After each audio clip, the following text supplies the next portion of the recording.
Dans le cadre de la célébration de la Journée internationale de la lutte contre l'abus et le trafic illicite de drogue, l'ONG Agir pour le Gabon, dirigée par le docteur Alphonse Louma-Eyouga, a mené une vaste opération de sensibilisation des populations jeunes en milieu carcéral. Cadre choisi, la prison centrale de Libreville, où les jeunes gens, hommes et femmes confondus, ont été édifiés sur les dangers causés par l'effet de la drogue.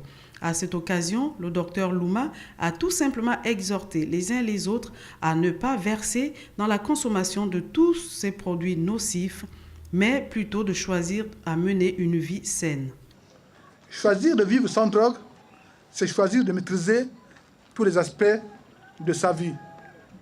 C'est refuser de se dicter des comportements et des choix par une substance toxique. C'est aussi vivre sa liberté sans compromettre celle des autres, car le trafic de drogue est source de violence et de mort pour des milliers de personnes à travers le monde. Aussi estimé à juste titre comme étant un milieu où se développe le plus grand trafic de stupéfiants, le choix de la prison centrale de Libreville n'aura pas été fortuit, car ayant rejoui les responsables de cette structure d'accueil et de redressement qui ont dit l'intérêt d'une telle opération. Je pense que cette sensibilisation arrive à point nommé.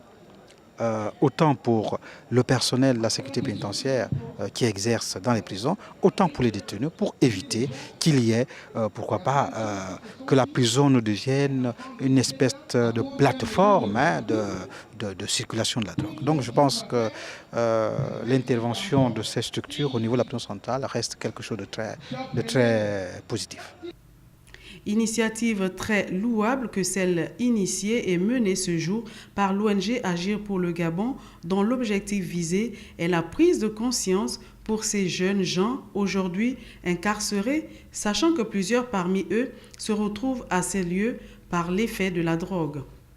Il serait donc souhaitable qu'une prise en charge sérieuse soit menée en faveur de toutes ces personnes dépendantes de toutes ces formes de drogue, qu'elles se trouvent en milieu carcéral ou en milieu familial, ceci pour éradiquer le phénomène de violence qui en résulte, mais également résoudre le problème de jeunes malades mentaux actuellement légion dans la capitale gabonaise.